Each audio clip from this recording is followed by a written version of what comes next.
Aujourd'hui, j'aborde la question de la République et les cultes après la loi de 1905, jusque vers 1989-2002 à peu près. La loi de 1905 a défini une séparation des églises et de l'État respectueuse, comme je vous l'ai montré la dernière fois, de la liberté de conscience, de la liberté de culte aussi, et respectueuse, on l'oublie trop souvent, de l'organisation propre des églises. Cette séparation a été, je vous l'avais dit, une double émancipation, selon la formule d'Aristide Briand. Émancipation pour l'État, qui n'a plus à intervenir dans les affaires religieuses, sinon pour faire respecter la liberté de conscience et la liberté de culte.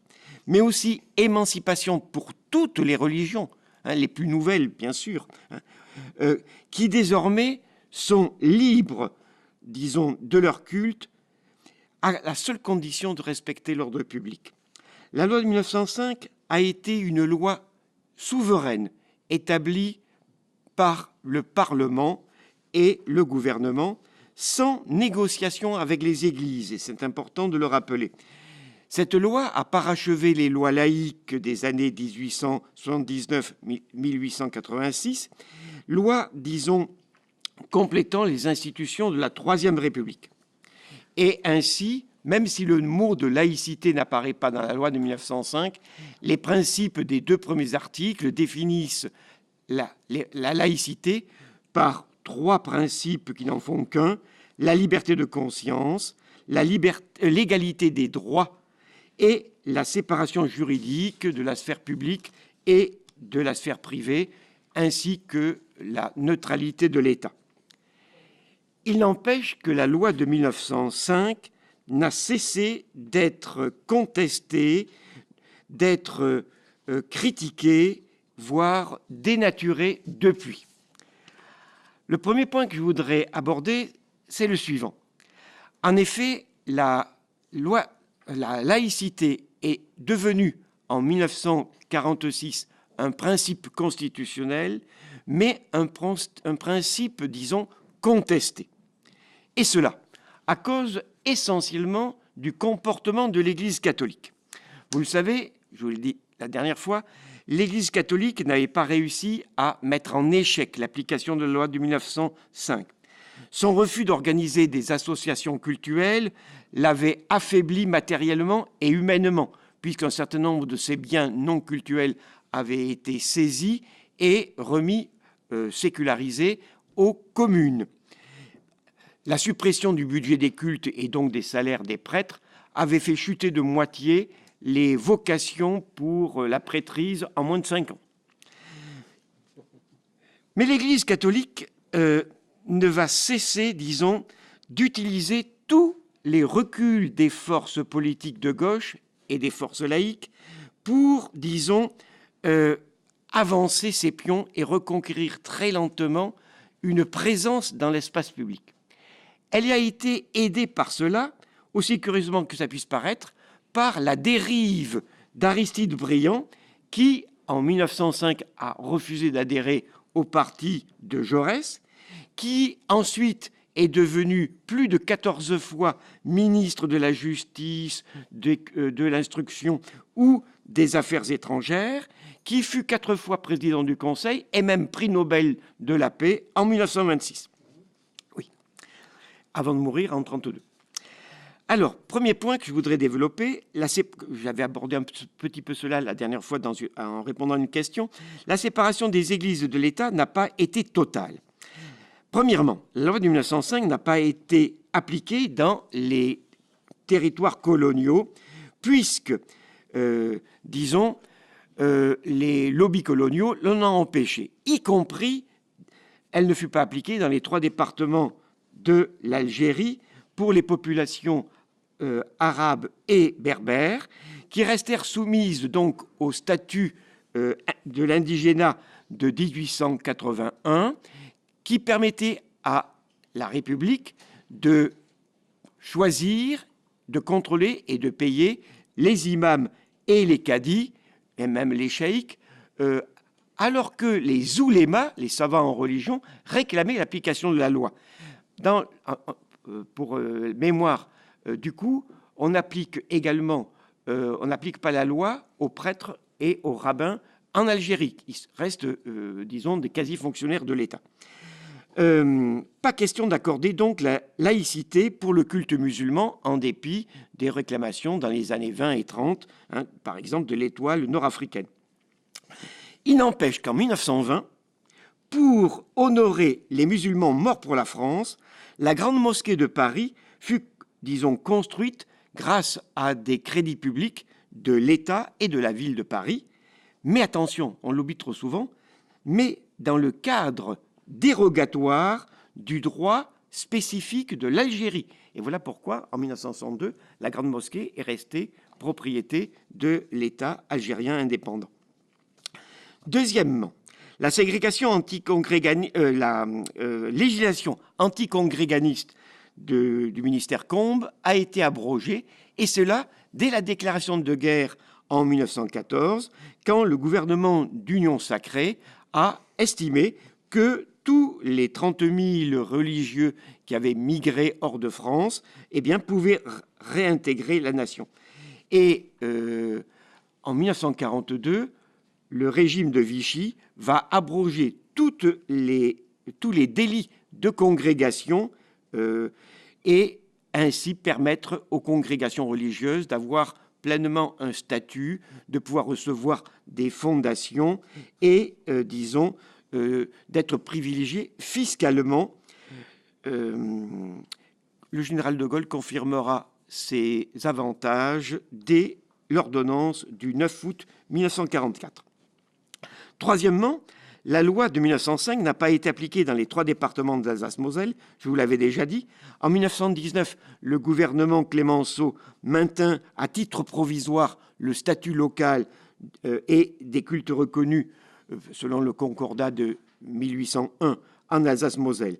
Ce statut provisoire a été rendu permanent par la loi du 1er juin 1924, votée par le gouvernement Poincaré, juste à la veille de la victoire du cartel des gauches, qui avait promis justement de réintégrer l'Alsace-Moselle dans le statut, disons, laïque de toute la République.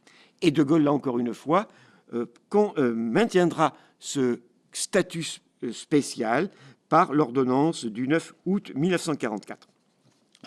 Les relations diplomatiques entre la France et le Vatican ont été rétablies, et cela officieusement par la canonisation de Jeanne d'Arc le 16 mai 1920 et officiellement en 1921 par le gouvernement Briand qui décréta que le 8 mai serait désormais la fête de Jeanne d'Arc, fête nationale. Dès 1929, le président de la République, le protestant Gaston Doumergue, et le chef du gouvernement, l'ancien concordataire, disons, Poincaré, vont célébrer la grande réconciliation, disons, de l'État avec le haut clergé lors des fêtes organisées pour le 500e anniversaire de la libération de la ville d'Orléans par Jeanne d'Arc. Voyez-vous, on peut dire que dès 1914, dès la guerre, dès cette politique d'union nationale, la neutralité de l'État a été, disons, détournée au profit de l'union nationale. Deuxième point, tout cela va permettre la contre-offensive de l'Église au nom de la liberté de l'enseignement. Dès 1920, le Vatican va, disons, renoncer à contester la loi de 1905 en elle-même, puisque les relations diplomatiques sont rétablies et puisque des négociations, ou plutôt des entretiens, commencent entre, disons, l'État français et le Vatican, afin que l'Église de France accepte, disons, la loi de 1905. Ainsi, après que Briand, que Poincaré et que le Conseil d'État aient déclaré que le statut des associations diocésaines qui place toutes les paroisses sous l'autorité du seul évêque, tous les prêtres sous l'autorité du seul évêque, n'était pas en contradiction avec l'article 4 de la loi de 1905, eh bien, le nouveau pape Pie XI va décider de donner autorisation aux évêques de fonder des associations cultuelles, ce qui commence à se faire à partir de l'année 1924. Il n'empêche que par l'encyclique Maximum Gravissimo Que, qui rappelle l'ancienne encyclique Gravissimo de 1906, ce pape, ce Pie XI, condamne radicalement, encore une fois, la laïcité d'État qui l'accuse d'organiser l'athéisme d'État. Il n'empêche que la détente entre la République et le Vatican s'accentue quand, le 29 décembre 1926, le même pape Pie XI met à l'index le journal L'Action française et condamne le mouvement du même nom, l'Action française, animé par le monarchiste athée, et anti-républicain, bien sûr, Charles Maurras. Il n'empêche, l'Église catholique s'inquiète bien vite du sort des écoles confessionnelles, en particulier quand le cartel des gauches entreprend d'organiser la gratuité de l'enseignement secondaire. Déjà avant 1910, l'Église catholique s'était inquiétée de la neutralité de l'État en matière scolaire. Elle avait estimé que les livres scolaires de l'école publique, disons, ne respectaient pas cette neutralité. Elle contestait en particulier les programmes et les livres d'histoire et de géographie, de philosophie et surtout d'instruction morale et civique. Elle redoutait une école sans Dieu. Eh bien, dès 1925, l'Assemblée des cardinaux et archevêques condamne avec virulence la politique du cartel des gauches. La loi scolaire enlève aux parents la liberté qui leur appartient, en même temps qu'elle trompe l'intelligence des enfants, elle pervertit leur volonté, elle fausse leur conscience. Les lois de laïcité ne sont pas des lois, elles ne sont que des corruptions, des violences plutôt que des lois. Le vocabulaire, voyez-vous, est particulièrement violent. Il est vrai que, disons, la liberté de l'enseignement était menacée et les écoles confessionnelles étaient menacées, non pas tant par la politique du cartel des gauches, mais par l'évolution de la société. De plus en plus de parents mettaient leurs enfants dans les écoles de la République. De parents catholiques mettaient leurs enfants dans les écoles catholiques. Et puis surtout, les écoles confessionnelles, à 95% déjà catholiques, sinon plus, eh bien, étaient menacées premièrement par le déclin des vocations religieuses et la sécularisation des écoles confessionnelles, ce qui les obligeait à recruter du personnel laïque, L-A-I-C. Deuxièmement, par le fait que la gratuité de l'enseignement secondaire introduite à partir de 1929-1930 fait directement concurrence aux collèges, disons, de jésuites et religieux des congrégations. Troisièmement, parce que l'inflation des années 20, de la guerre et des années 20, eh bien, a ruiné nombre de donateurs de ces écoles privées. Donc, voyez-vous, même si l'enseignement agricole et professionnel reste, en grande partie catholique, reste financé par l'État grâce à la loi d'Astier, l'enseignement privé et catholique était menacé à terme, disons, d'une mort lente.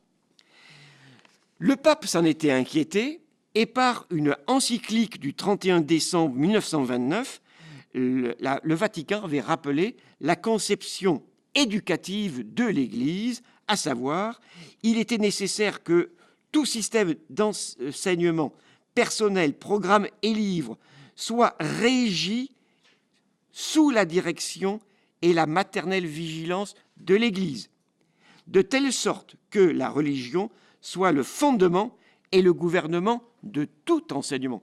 de telle sorte que la religion soit le fondement et le couronnement de tout enseignement. Ainsi était rappelée la condition traditionnelle, enfin la conception traditionnelle de l'Église en matière d'enseignement. C'est la religion qui, disons, informe et contrôle l'instruction, tout comme la morale, hein, et l'éducation. Voilà pourquoi le régime de Vichy fut une divine surprise pour l'Église de France, dont les évêques ne cessèrent de louer Pétain, le sauveur de la France catholique. Le régime de Vichy, en effet, finança les écoles confessionnelles dès 1941 en présentant, en accordant des subventions aux établissements et des bourses aux familles catholiques. Cette mesure, disons, fut abrogée, il faut bien le reconnaître, sous la pression du Parti communiste dès le 28 mars 1945.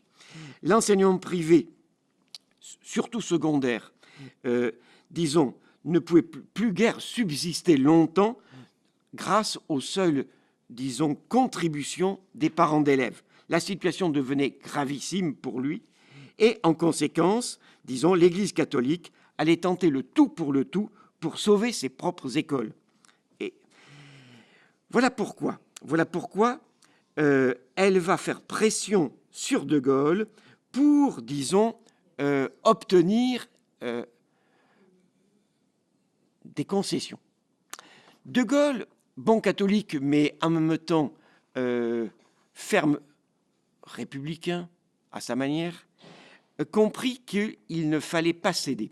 De Gaulle avait été ulcéré par le comportement de l'Église de France, le haut clergé. Il demanda au Vatican la destitution de 14 évêques. Il n'obtint de Pie XII que la destitution de 4, dont 2 étaient mourants. Donc, voyez-vous, De Gaulle ne concéda rien. Il signa d'ailleurs la suppression des, disons, subventions de Vichy. Et même après la démission du général de Gaulle, l'Église catholique dut recourir à d'autres serviteurs.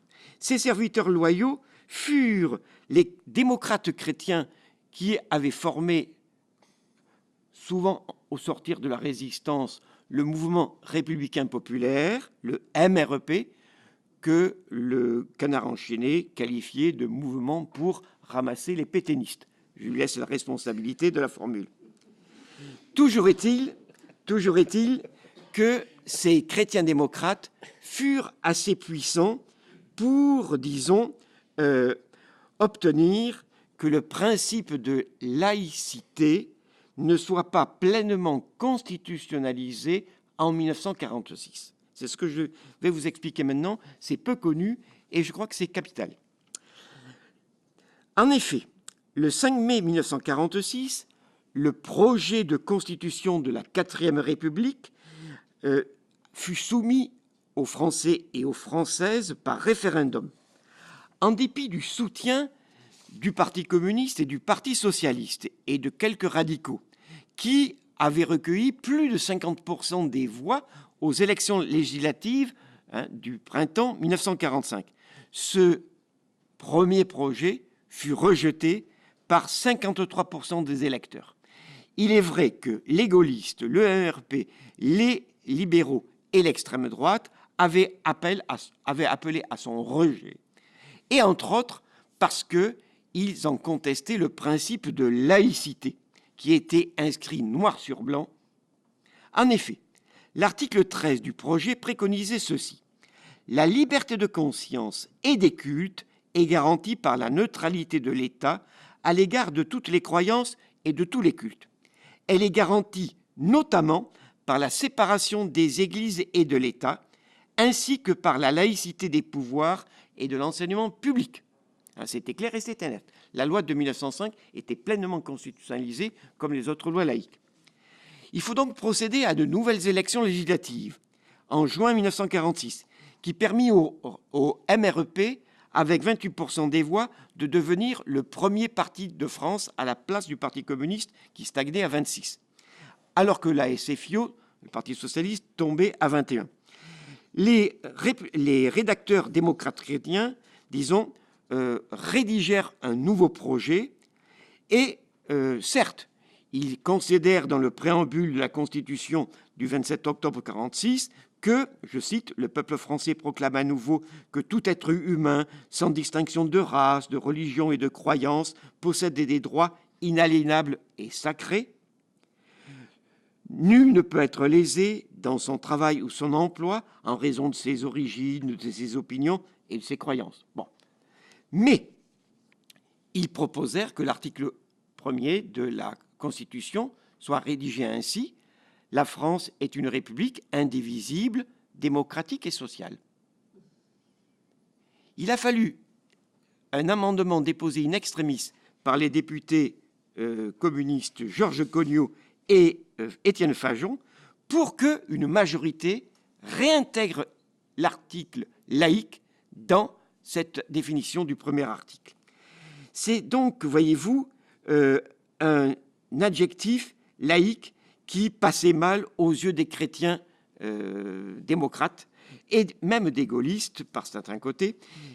En tout cas, la séparation de l'Église, des églises et de l'État n'est pas constitutionnalisée.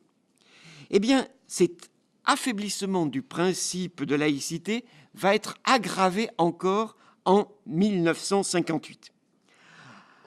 Avant même le retour du général de Gaulle au pouvoir, après le retour du général de Gaulle au pouvoir, le nonce apostolique et des archevêques sont allés trouver le général en lui demandant de supprimer cette fois-ci l'article laïque de la Constitution. Ce à quoi le général de Gaulle aurait répondu, j'ai deux sources, mais je n'ai pas confirmation de plus, aurait répondu ceci: « Nous pouvons dire que la France est catholique, mais la République est laïque. » Et c'est ainsi que de Gaulle, avec Michel Debré, ont maintenu la formule, disons, l'article 1er. La France est une république indivisible, laïque, démocratique et sociale. La Constitution du 4 novembre 1958 précise encore qu'elle assure l'égalité devant la loi de tous les citoyens sans distinction d'origine, de race et de religion. Mais,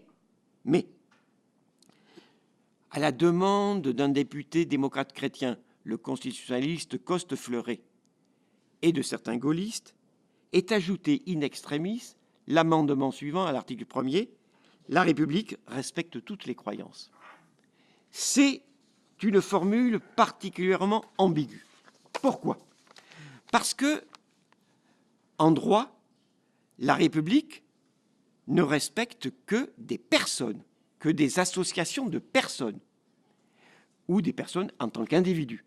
La République est neutre en matière de philosophie, de croyance ou de conviction, lesquelles, théoriquement, sont soumises à la libre critique de la liberté de chacun. Eh bien, cette formule ambiguë, aux yeux de certains juristes, fait que, depuis 1958, la laïcité a subi une inflexion notable.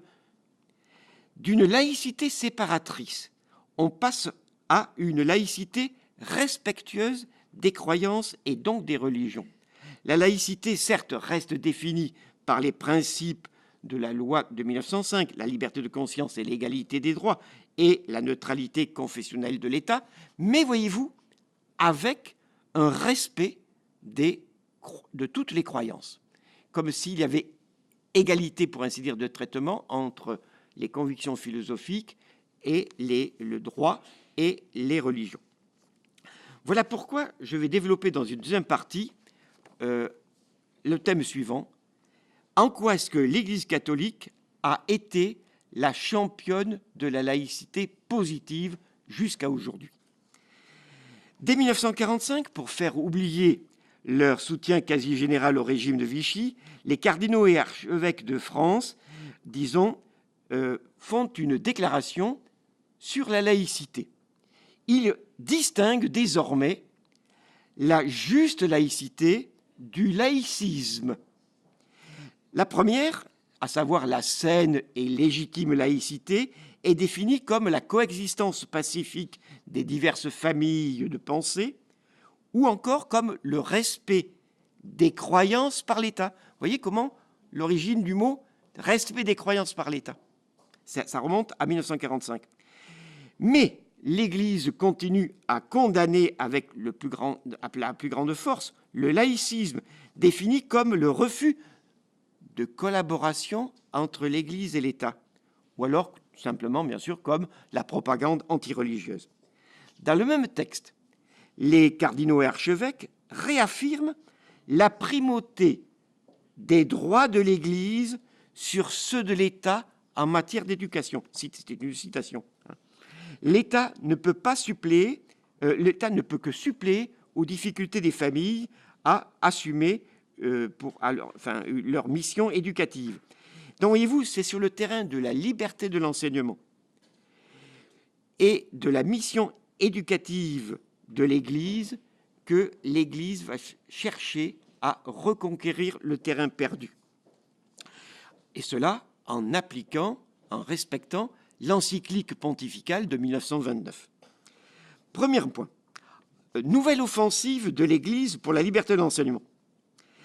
Dès 1946, les archevêques et évêques formulent clairement l'objectif suivant, à savoir, je cite, « Les églises privées assurent un service social et tout service social a droit à l'aide de l'État. » Au-delà des subventions, l'Église réclame même un statut général de l'enseignement privé et public dans lequel sera admis un secteur confessionnel aidé par l'État. L'Église est très claire sur ses objectifs. L'Église, disons, demande encore plus. Elle demande la reconnaissance officielle par l'État de la légitimité des familles spirituelles et des communautés de croyants. Elle cherche ainsi à s'attirer toutes les autres religions dans son combat pour reconquérir le terrain perdu. L'Église catholique cherche ainsi, disons, à contourner la loi de 1905. Les leaders du MRP vont argumenter avec, disons, d'autres thèses. Par exemple, la liberté de penser implique la liberté de l'enseignement. La liberté de l'enseignement, Tocqueville vous le dira, ce n'est pas un droit naturel, c'est simplement un droit social. Eh bien, non, nous disent les penseurs démocrates chrétiens, c'est un droit collectif et en particulier familial. Bon. Maurice Schumann, le leader du MRP, lance l'idée que tout chef de famille a le droit absolu de confier l'instruction et l'éducation des enfants à l'école de son choix. Et il ajoute la conception unitaire de l'école, soi-disant l'école publique, la conception unitaire de l'école est liée à la conception du régime totalitaire. Par conséquent, la liberté de l'enseignement est liée à la formule de la démocratie libre. On est avant même la guerre froide. Hein. Et vous voyez comment déjà on recourt à ces arguments. La liberté de l'enseignement est considérée donc comme un droit, est affirmée comme un droit démocratique et libéral des chefs de famille.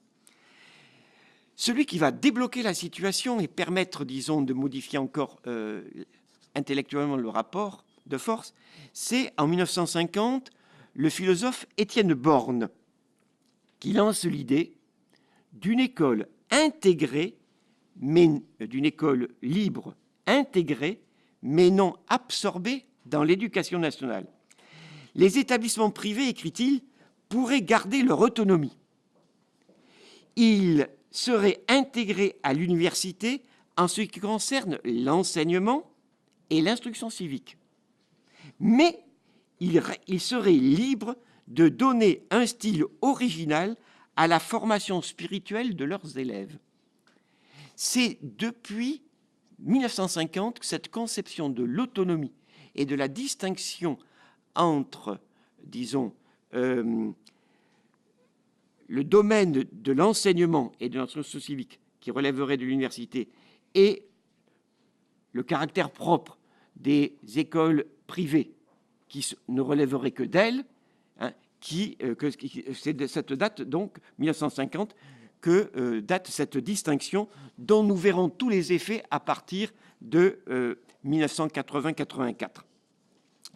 Donc, voyez-vous, d'accord pour que l'instruction soit commune à toutes les écoles, y compris l'éducation morale et civique, hein, mais les écoles confessionnelles garderaient leur caractère propre, leur enseignement de la morale et de la religion, qui dépendrait bien sûr de la foi. Vous voyez, c'est déjà nuancer la position traditionnelle de l'Église. Les élections de 1951 donnèrent une majorité, vous le savez, au parti de la troisième force, c'est-à-dire les socialistes, le MRP et la droite, et en conséquence, l'enseignement public fut sauvé.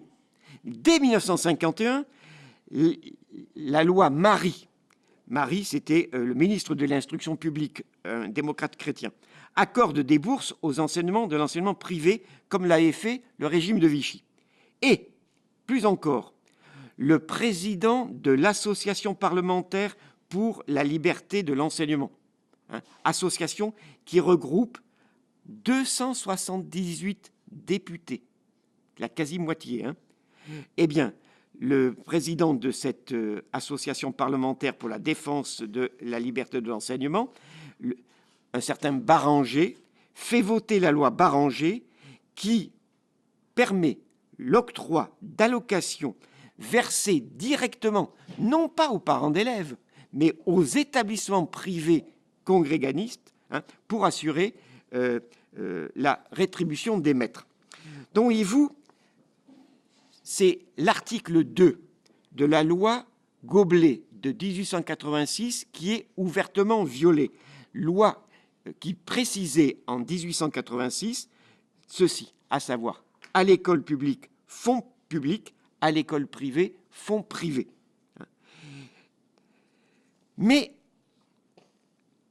les catholiques veulent, le MRP et l'Église veulent aller encore plus loin. En effet, ces lois Barranger et Marie sont présentées comme des lois transitoires qui doivent annoncer, dans une prochaine étape, un nouveau système d'enseignement totalement nouveau. Et un évêque, l'évêque de Lyon, écrit dans la Croix en janvier 1953, à Caen, la nuit du 4 août de la laïcité.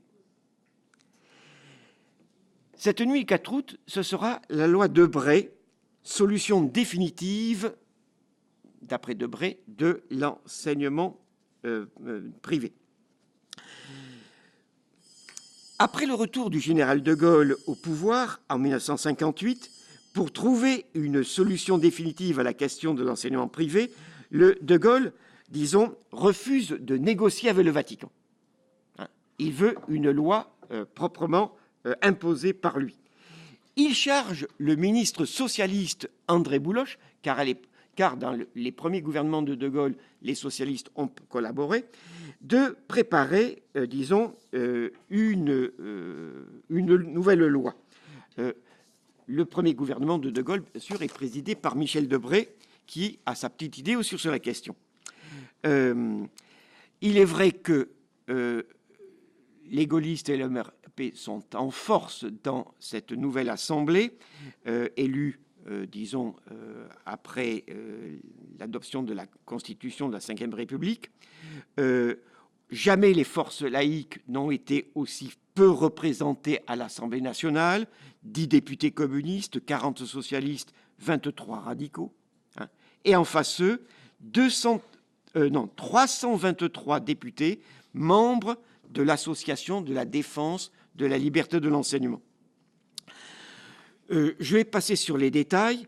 Toujours est-il que, après la démission de André Bouloche, dont les solutions ne satisfaisaient ni les uns ni les autres, ni les laïcs, ni les cléricaux, eh bien, c'est Michel Debré qui reprend le ministère et qui réussit, soutenu par De Gaulle, à faire reconnaître le caractère propre des écoles confessionnelles et à faire adopter le 24 décembre, par 427 voix contre 71, la loi qui porte son nom, la loi Debré, véritable cadeau de Noël pour l'Église catholique. Je vais aller assez vite malgré tout.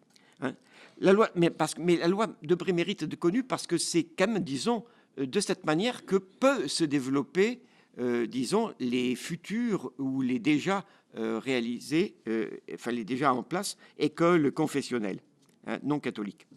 La loi Debré reconnaît officiellement pour la première fois la liberté de l'enseignement. Elle reconnaît également que l'enseignement privé représente une forme de collaboration à la mission d'éducation nationale qui la fait participer au service public. Il faudra confirmer la chose, mais ça, c'est l'article 1er. La loi Debré reconnaît aussi, toujours dans l'article 1er, alinéa 2, le caractère propre des établissements religieux ou privés, ou libres, même si leur enseignement doit être soumis au contrôle de l'État et doit être, donné dans le respect essentiel et total de la liberté de conscience.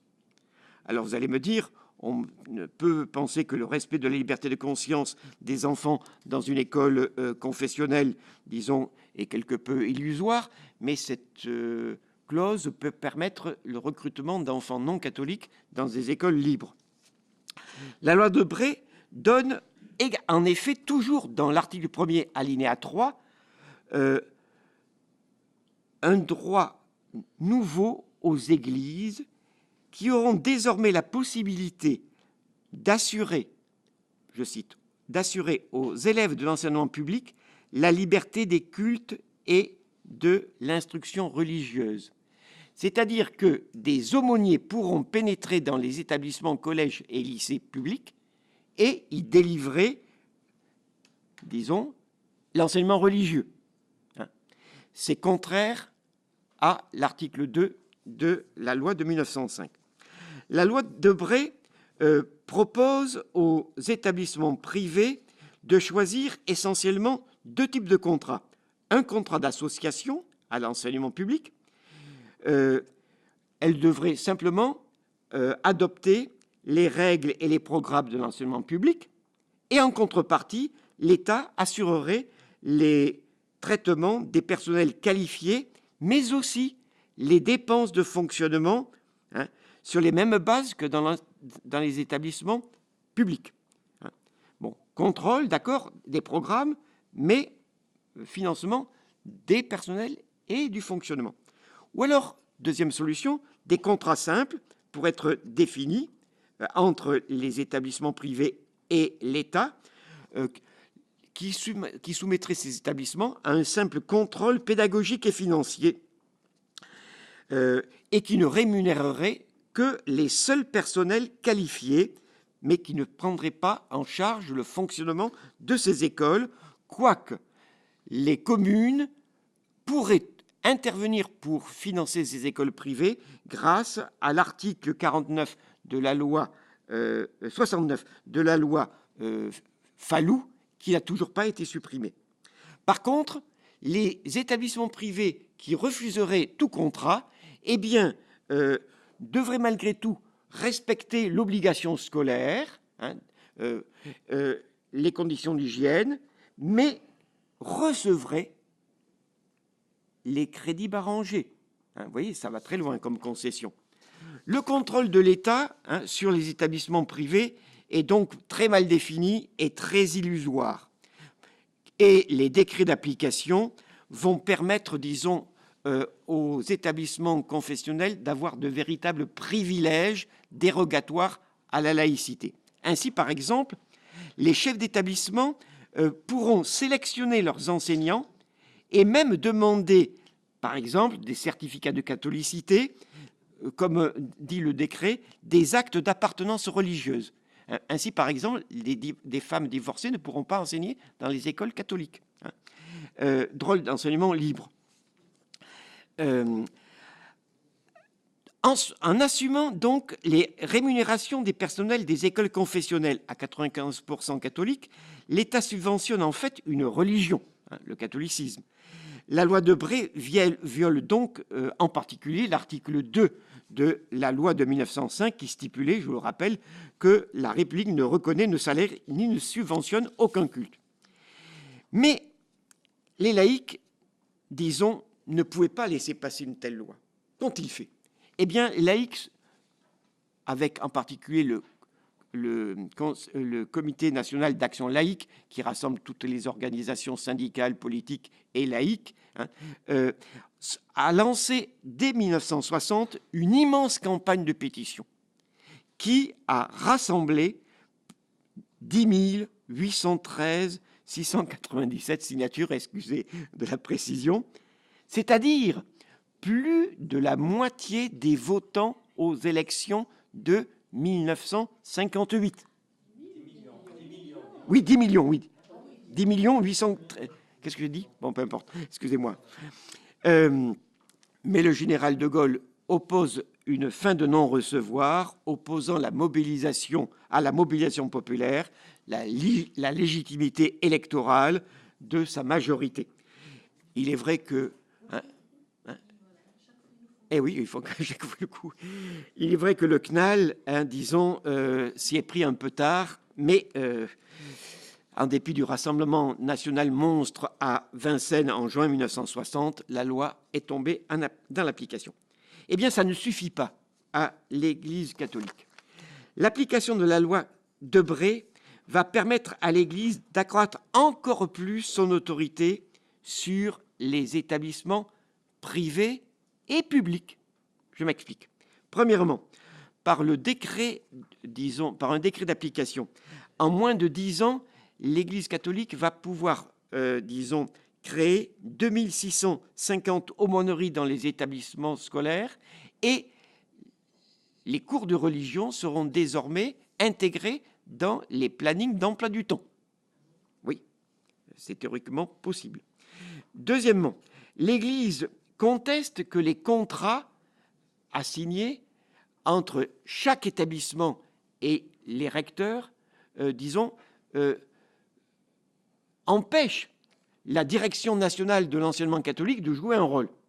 Eh bien, très vite, l'enseignement catholique, la direction nationale de l'enseignement catholique, retrouve auprès de l'éducation nationale ou du ministère une position dominante, celle qui va systématiquement négocier globalement tous les contrats. De fait, l'Église va accepter les contrats de simple association. Elle va cumuler les avantages et elle va faire mieux. Elle va se présenter comme le seul interlocuteur attitré des autorités publiques pour ces questions des écoles confessionnelles, y compris des écoles non catholiques. Pire encore, l'Église catholique obtient que les salaires des personnels agréés ne leur soient pas versés à titre individuel, mais versés aux établissements, comme les lois Barranger. Et ce sont les établissements qui répartiront ainsi la manne à tous les personnels agréés ou non.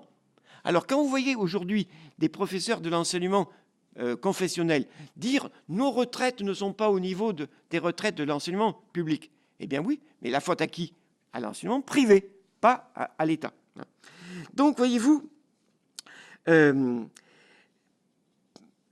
pire encore, par la loi Pompidou de mai 1971, l'Église catholique va obtenir que les écoles confessionnelles et privées puissent désormais faire en sorte que la totalité des charges sociales de personnel des écoles privées soit prise en charge par l'État, pas seulement pour, les enseignements, mais aussi pour le personnel, par exemple, d'encadrement. La loi Debré, donc, a permis à l'enseignement catholique de toucher toujours plus de financement public et d'échapper à tout réel contrôle. Il est vrai que Michel Debré avait peut-être raison de dire qu'ainsi la majorité des catholiques allait se rallier sans conteste à la République, mais il avait tort de penser que ça allait satisfaire l'Église et que l'Église allait renoncer à, disons, occuper une plus grande place sur l'espace public.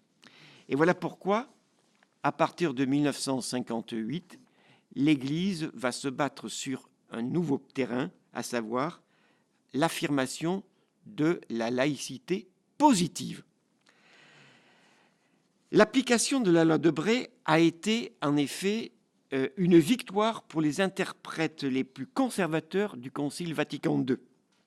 Cet aggiornamento de l'Église n'a pas marqué une rupture importante dans la conception de la mission éducative de l'Église. L'Église, certes, admet pour la première fois de son histoire la liberté de conscience. Elle accepte même pour la première fois le principe du pluralisme et de la liberté de religion. Mais elle demande toujours aux États de témoigner d'un intérêt bienveillant pour la fonction sociale et éducative de la religion. En 1965, le canon, c'est-à-dire la décision du Concile, Gravissimum Educationis, reconnaît pour la première fois le droit à l'éducation de tous les enfants. Mais il réaffirme la primauté des droits de l'Église en matière d'éducation et la subsidiarité des devoirs de l'État. L'État ne doit que se substituer aux activités éducatives privées, les encourager et les aider. Les pouvoirs publics doivent répartir les fonds publics de telle sorte que les parents puissent jouir d'une authentique liberté dans le choix de l'école de leurs enfants. Ça veut dire quoi? Ça veut dire que les États doivent appliquer une proportionnelle intégrale dans le financement des dépenses scolaires pour un enfant de l'école publique comme pour un enfant de l'école privée. C'est désormais le thème qui est lancé, financement proportionnel. Les écoles catholiques, pourtant, doivent ordonner toute la culture humaine à l'annonce du salut. La fonction enseignante est un apostolat au sens propre du mot. Les écoles confessionnelles gardent leur destination d'église. En 1979, vous le savez, la loi Germer accordera à tous les personnels enseignants du privé les mêmes avantages sociaux et les mêmes profils de carrière qu'à ceux du public. L'enseignement catholique obtient en fait de nouveaux privilèges. Désormais, la formation des maîtres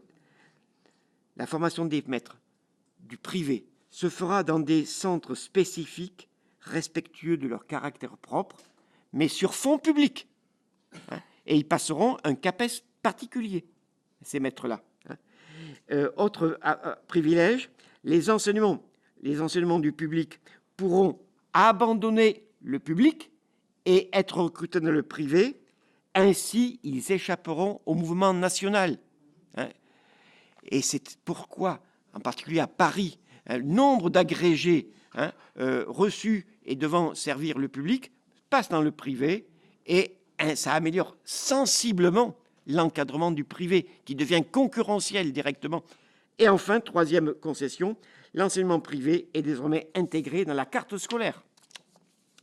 Alors vous allez me dire, vous avez longtemps développé cela, mais c'est vrai que c'est le cheval de bataille de l'Église catholique.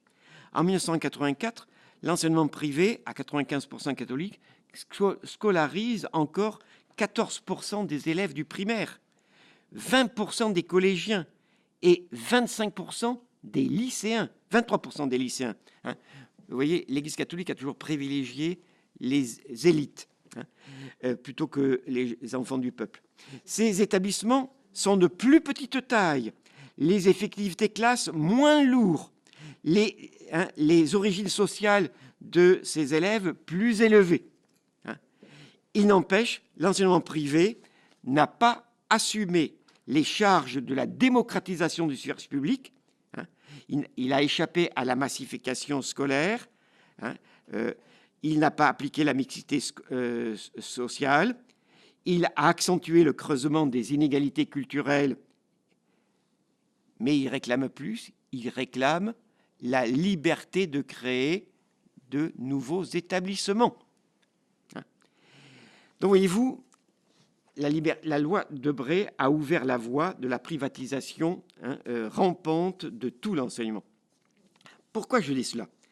Eh bien, parce que en 1981, le président François Mitterrand avait promis la création d'un service public unifié de l'éducation nationale intégrant l'enseignement, disons, sous contrat dans l'enseignement public, à condition de mettre en place un système respectant l'autonomie de tous les établissements, publics ou privés, les établissements publics comme privés pouvant définir des projets spécifiques d'établissement. Ce projet Savary, disons, a levé beaucoup d'opposition, critique de certains laïcs, mais aussi critique très forte des milieux catholiques qui refusaient d'être intégrés dans l'éducation nationale et de passer sous un contrôle un peu plus certain. Un certain nombre de membres du haut clergé, en particulier l'archevêque de Paris, Monseigneur Lustiger, ont organisé de très grandes manifestations à Paris et à Versailles, si bien qu'au printemps 1984, le président Mitterrand renvoie Savary, le Premier ministre Pierre Mauroy démissionne et abandonne le projet d'unification.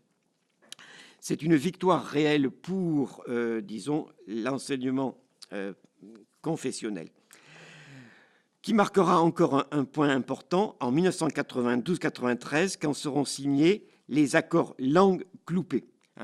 C'est une négociation entre le secrétaire général de l'enseignement catholique, Monseigneur Cloupet, et le ministre de l'Éducation nationale, Jacques Lang, du gouvernement Rocard. On met fin à tous les contentieux d'arriérés, de non-paiement de l'État à l'enseignement catholique en particulier. On tombe d'accord sur la formation des maîtres et finalement, l'enseignement privé sous contrat est traité désormais à parité avec l'enseignement public sans en avoir les charges. Et il reçoit même la pleine reconnaissance de sa mission d'enseignement de service public qu'il réclamait depuis longtemps. Il obtient surtout la possibilité de créer de nouveaux établissements. Donc, voyez-vous, je termine là-dessus. Voilà pourquoi l'Église catholique ne pouvait, en 1996, que se féliciter de ces accommodements nécessaires de la laïcité publique. Voilà pourquoi, en 1996, les évêques de France reconnurent publiquement, dans une grande lettre rédigée par Monseigneur d'Agen et adoptée, je cite, « le caractère positif de la laïcité, non pas telle qu'elle a été à l'origine, mais telle qu'elle est devenue. »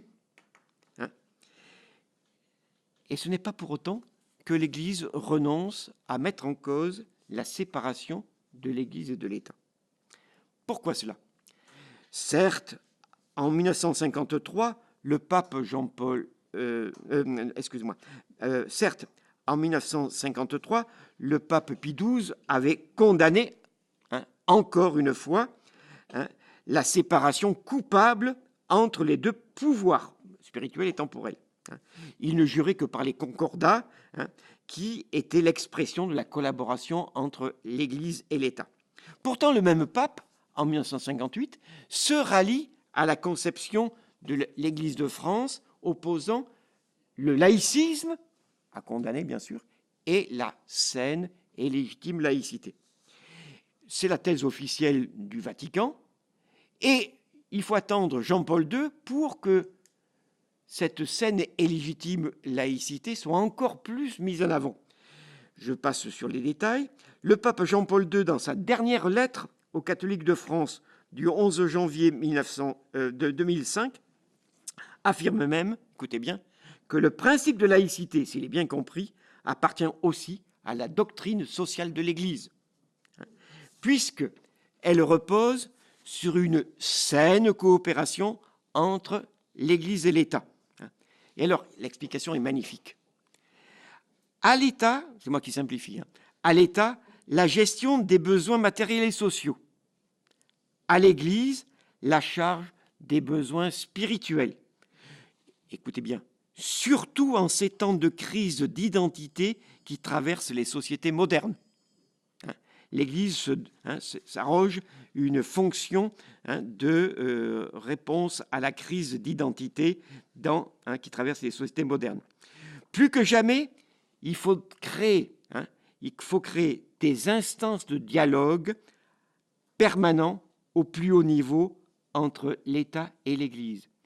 Il est vrai qu'en 2002, pour la première fois, le gouvernement Jospin a reçu le 11 février, jour anniversaire de la condamnation par l'Église de la loi de séparation de l'Église et de l'État, une délégation du nonce apostolique et des archevêques de France.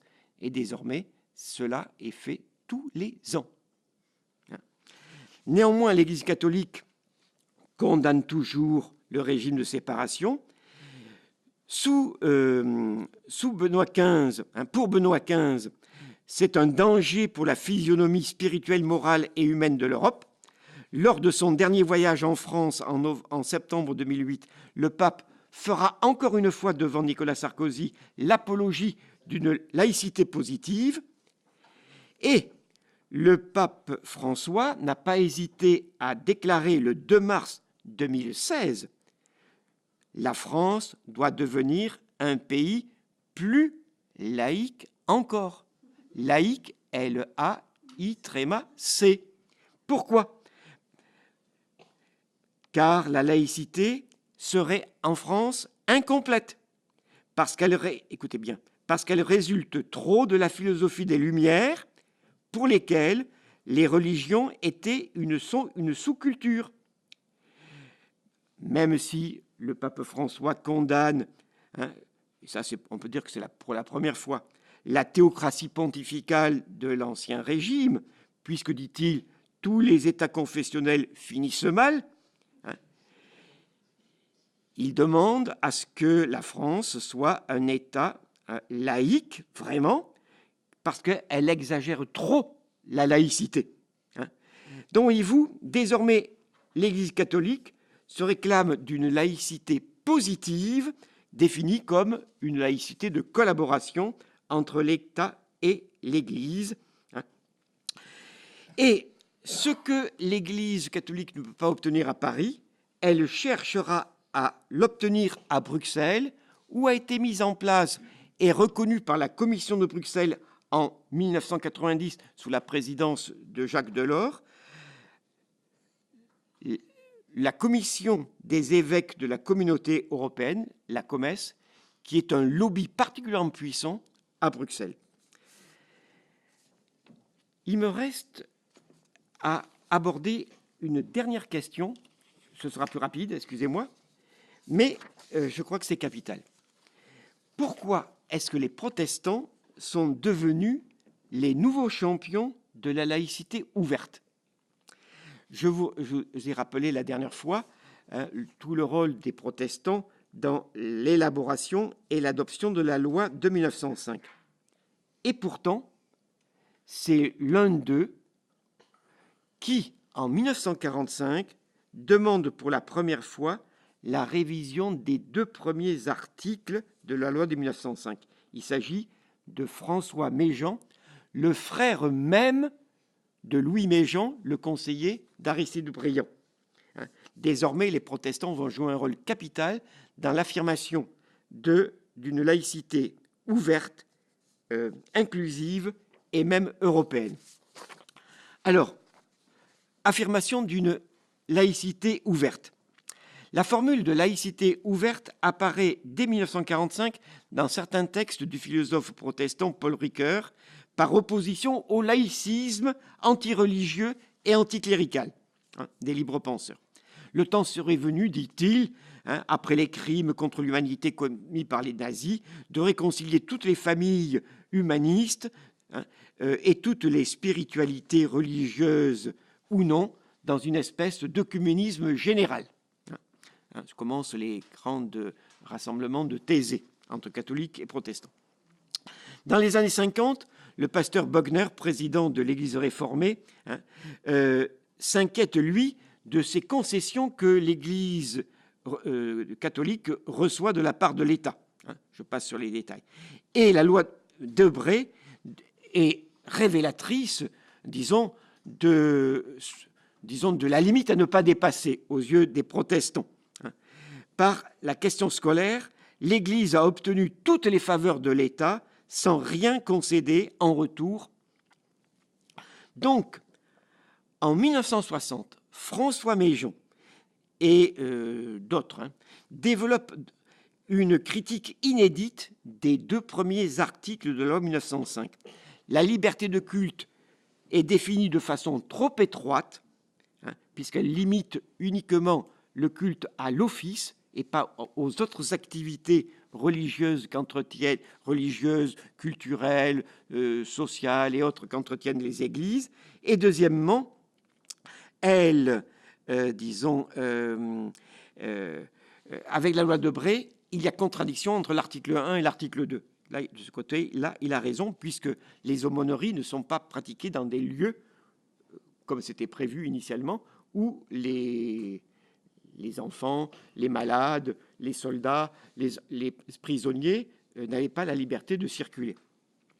Donc, en 1960, il propose une négociation globale entre l'État et les principales religions pour, écoutez bien, instaurer une solution concordataire d'ensemble afin de rétablir la paix religieuse et scolaire en France. Ça supposerait quoi? Eh bien, l'extension de la situation d'Alsace-Moselle. Deuxièmement, la négociation d'un néo-concordat avec le Vatican.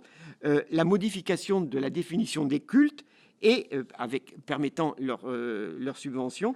Et l'intégration des écoles confessionnelles dans un système unitaire d'enseignement.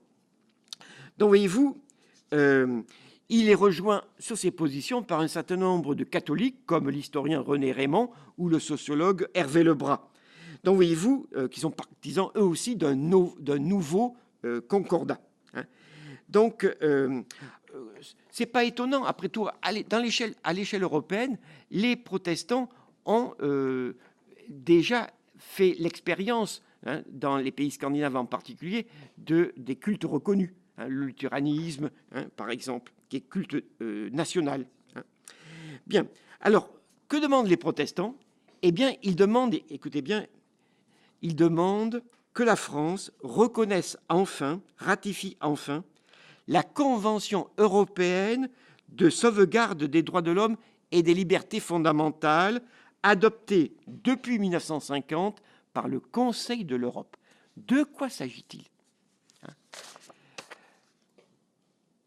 Sur le modèle de la Déclaration universelle des droits de l'homme adoptée par l'ONU en 1948, les États du Conseil de l'Europe, organisés bien sûr dans le cadre de la guerre froide, ont adopté l'article 9 suivant.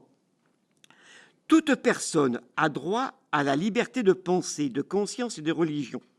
Ce droit implique le droit de manifester sa religion ou sa conviction individuellement ou collectivement, en public ou en privé, par le culte, virgule, l'enseignement, virgule, les pratiques et l'accomplissement des rites. Il y a une extension notable de la notion de pratique religieuse, puisque la pratique religieuse dépend désormais aussi des rites pratiqués individuellement en public. Alors, dans cette convention, dans le même article 9, il y a un alinéa qui dit que ces libertés ne pourront être limitées que pour 4 raisons, je cite, la protection de l'ordre, la santé, la protection de la santé, de la morale et des droits et libertés d'autrui.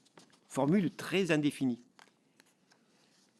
Eh bien, sachez que c'est l'argument que revendique, sachez que c'est cet article 9 que revendiquent tous ceux et toutes celles qui protestent aujourd'hui pour, disons, faire condamner la France par la Cour de justice des droits de l'homme de l'Union européenne, du Conseil de l'Europe. Oui,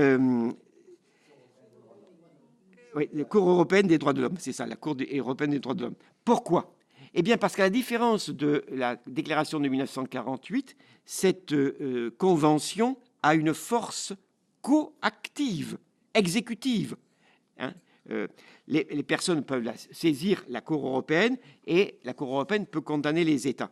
Eh bien, les protestants obtiennent satisfaction quand, en 1974, à la suite de l'élection du président Giscard d'Estaing, cela est acquis.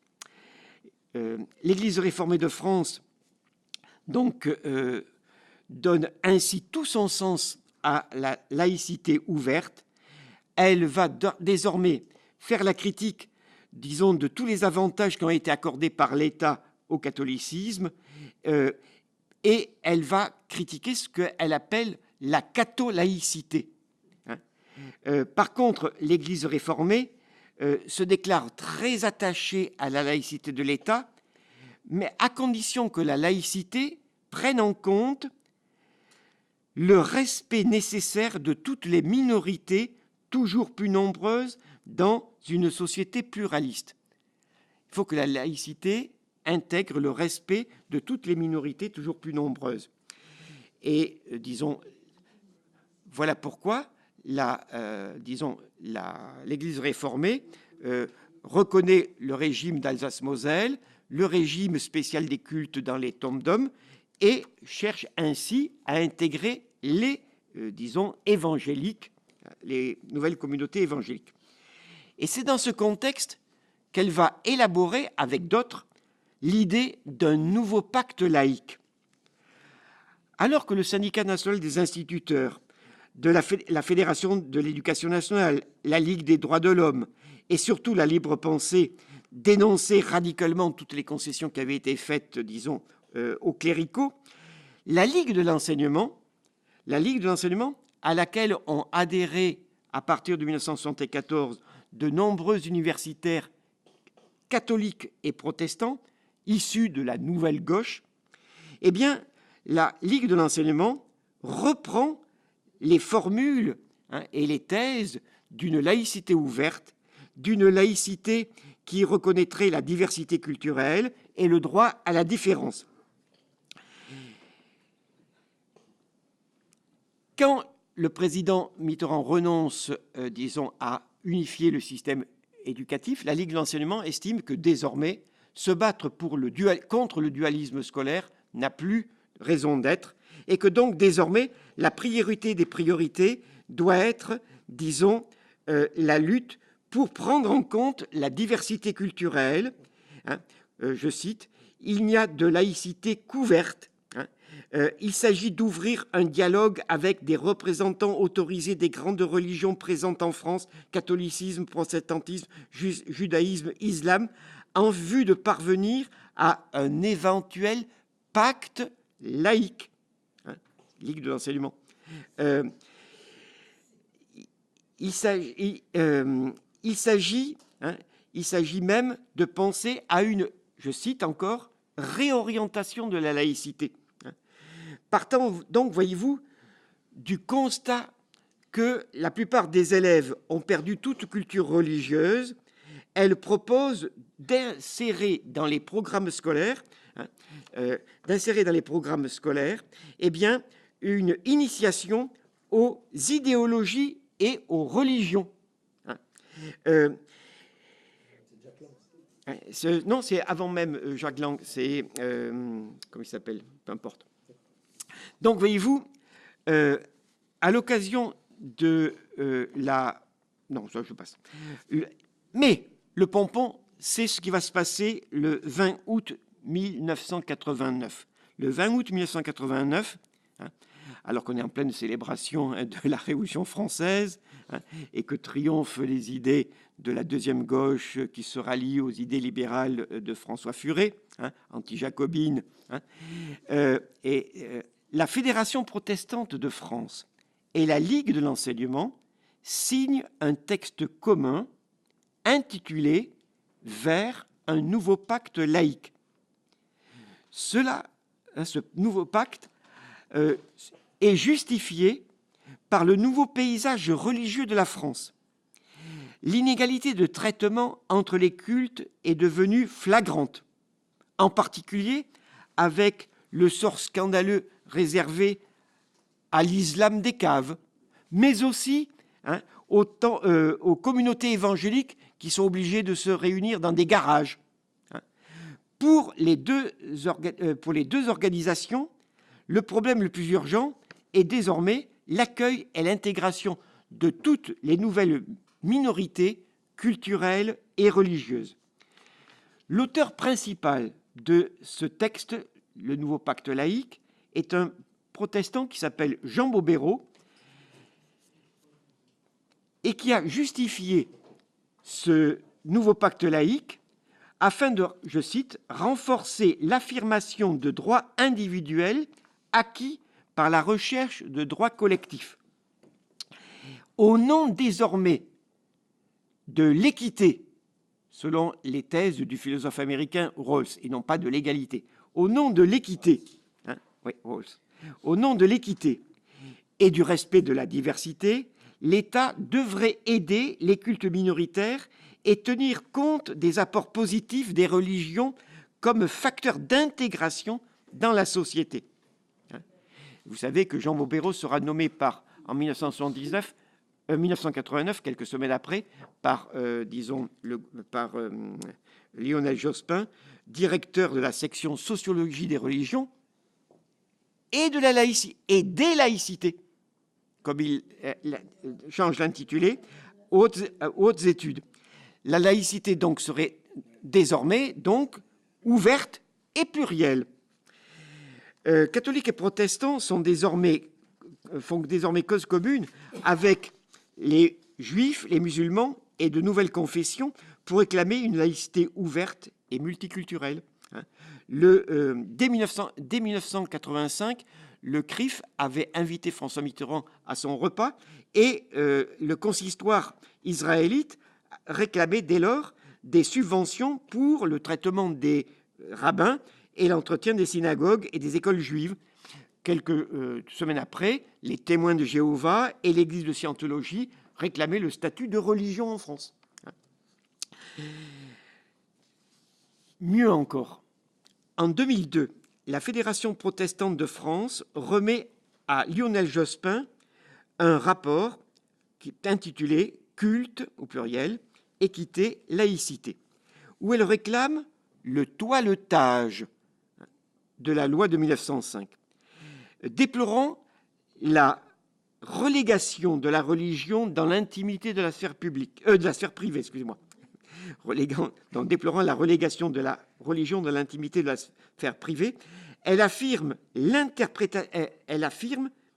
nécessaire l'interpénétration du cultuel et du culturel. Elle exige la reconnaissance du caractère religieux de toutes les activités enseignantes, éducatives, sociales, sportives, éthiques, humanitaires des organisations religieuses. Elle préconise la fusion des associations loi 1901 et loi 1905 afin de créer désormais de nouvelles associations religieuses qui pourraient recevoir des subventions publiques si elles étaient reconnues d'utilité publique. C'est exactement une question d'actualité. Oui.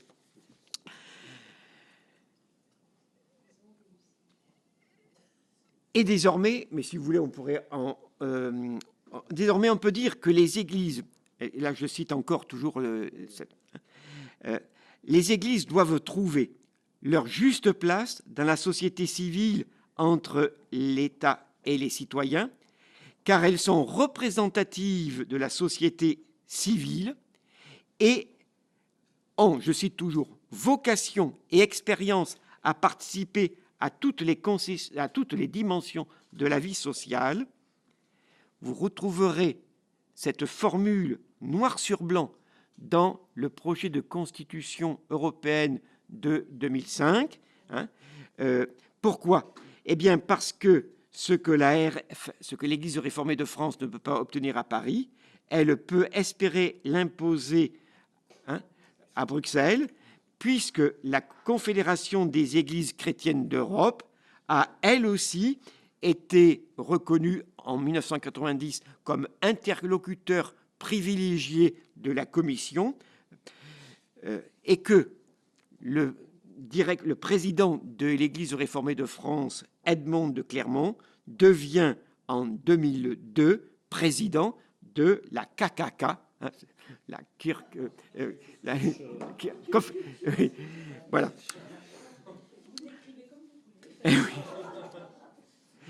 Donc, je vous ai donné les initiales allemandes. Donc, voyez-vous, je pense vous avoir démontré que, disons, alors que théoriquement la laïcité est un principe républicain, eh bien, sous l'influence de l'Église catholique et à un moindre degré de l'Église protestante, ont été imposées des laïcités adjectivées, positives, inclusives, ouvertes, modernes, multiculturelles et même européennes. Toutes ces laïcités adjectivées privilégient donc la liberté de religion au détriment de l'égalité des droits. Elles remettent en cause la neutralité de l'État qui est censé reconnaître l'utilité sociale des religions.